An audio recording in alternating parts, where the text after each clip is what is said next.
This is in response to Hassan Radwan's testimony of rejection video entitled My Story, of which will be hereafter referred to as Hassan Radwan's Rejectimony. Hassan Radwan claims to have been born Muslim, but did not bother to practice Islam until the age of 20. Let this be a lesson to all Muslim parents, that you too are in danger of raising your own little Hassan Radwan if you do not properly educate your children about Islam. Let's get to it, shall we? Many remain silent for fear of being labeled politically incorrect. That's where I come in. And oh, by the way, I'm just saying. Munafiq.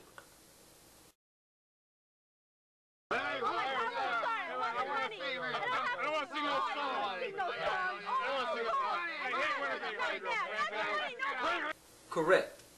But in Hassan Radwan's own words, I went through the motions. This is the very definition of a munafiq, one who declares with his tongue that which is not within his heart. I'm just saying. As a matter of fact, Hassan Radwan's hypocrisy lasted from the age of 20 to 48. That's 28 years of nifaq. Ooh. Furthermore, Hassan Radwan admittedly played the role of a good acting Muslim while harboring doubts about Islam the whole while. Doubts? Yes, doubts.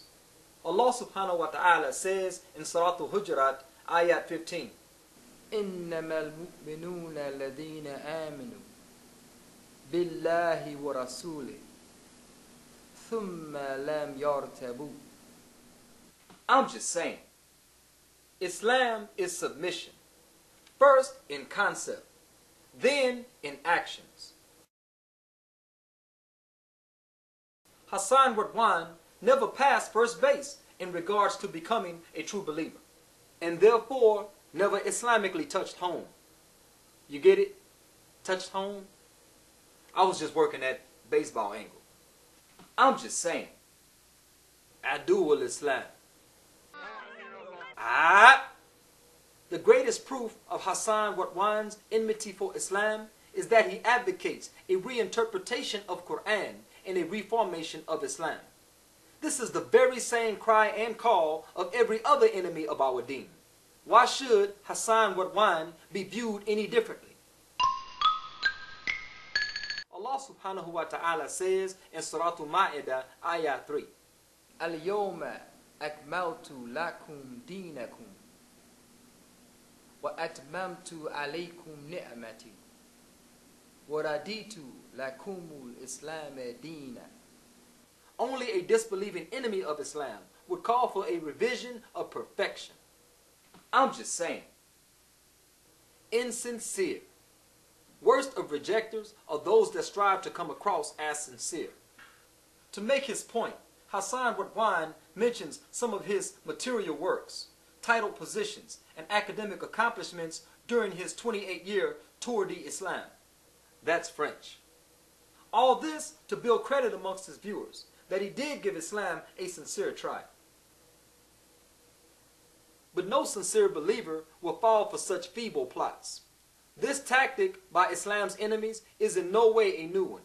From the time of the Prophet Muhammad sallallahu alaihi wasallam up until today, unbelievers have been employing this rejectimony tactic.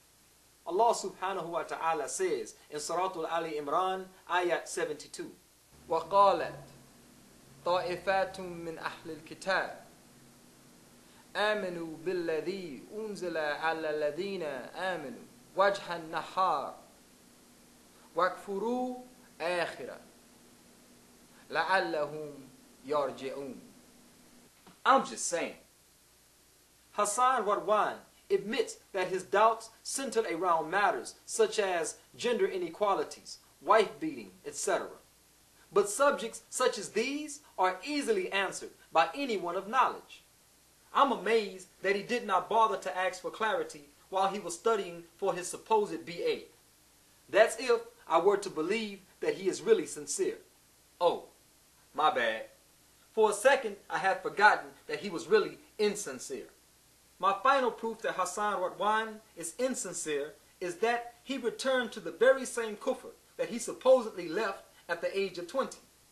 If disbelief is all that, why would a sincere person leave it only to return to it 28 years later? I'm just saying. Lastly, Jaban. Hassan Radwan is just your typical 9/11 coward. His rejectimony reminds me of a statement of one Canadian sister that I was trying to talk out of leaving Al-Islam that day of 9/11. She cried, "This is not the Islam that I accepted." Duh. Neither was that the Islam that I accepted. As a matter of fact, Islam and Muslims had nothing to do with that incident. But I digress. No Muslim should lose sleep over these fake and weak-minded rejectors of haqq. Our ummah actually grows stronger and purer with the purging of these insincere, coward, hypocritical enemies of Islam, such as Hassan Radwan. I'm just saying.